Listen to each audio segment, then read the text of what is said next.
This teaching is simple, profound, and universal. Where thought goes, energy flows. Your attention directs your life force. In truth, your attention is the greatest currency you will ever have. States of mind are when the mind is scattered, energy leaks. When it is distracted, prana disperses. When the mind is bound by old samskaras, energy is chained to patterns of the past. But when the mind is coherent, calm, and focused, prana gathers, vitality rises, and transformation becomes possible. This is why the practice of focused, clear attention is at the very heart of our work. SanKalpa is the focus of our attention. SanKalpa means sacred resolve or sacred intention. It's actually like a truth or a structure to which we utilize to always direct our attention back. It's not a wish or some sort of casual mentioning. It is an attention that is clarified, focused, and aligned with Dharma, the truth of the universe. Each time you return attention to SanKalpa, you strengthen coherence. You train the mind to remain steady. You gather your currency instead of spending it unconsciously. In this way, SanKalpa becomes the training ground for focused, clear attention. Attention is the most valuable currency you have. Money can be lost, time passes, knowledge shifts from here to there, but attention, where you choose to place it, is what creates your experienced reality. Whatever receives your attention receives your life. This is why the yogis tell us, guard your attention as you would guard your most sacred treasure.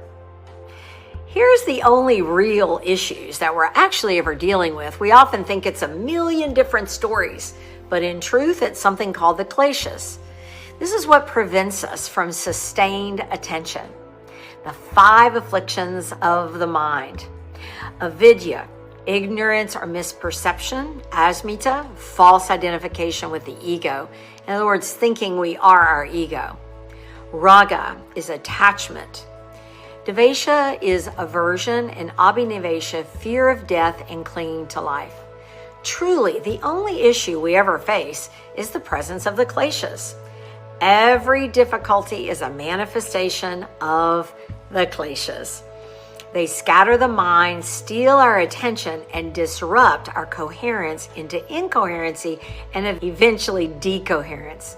The path of Ayurveda yoga is not to fight the klesas, but to recognize them and return to clarity. Pause. Notice right now where your attention is flowing. Is it caught in distraction? Is it clouded by one of the klesas? Noticing, is it clear, calm, and coherent? Attention is the currency of your soul. May we place it with love, with SanKalpa, and with the clarity. This is the gift of focused, clear attention. This is the very ground that makes alignment possible. I personally find that out of the 5 klesas, 2 of them, I call the dynamic duo of attachment to pleasure, and aversion to pain. These are a real issue because if I have an attachment to pleasure, I gotta get it that it's going to be difficult. It's not gonna necessarily be pleasurable to get up and off the couch or to face a difficult situation or to set a difficult boundary that I'm needing to set. It's gonna be painful for our muscles to grow. Sometimes courage requires that we transcend pain. So what do you experience right now, or today, this weekend, or this past week has been the klesha or kleshas that you find to be the most challenging? The best is yet to come. All of this, it's an important part, step by step, just like a recipe. It's an important part of a system.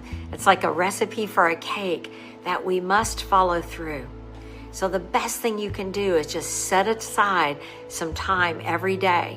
If you find yourself having a tough time, maybe it has something to do with focused, clear attention. Namaste.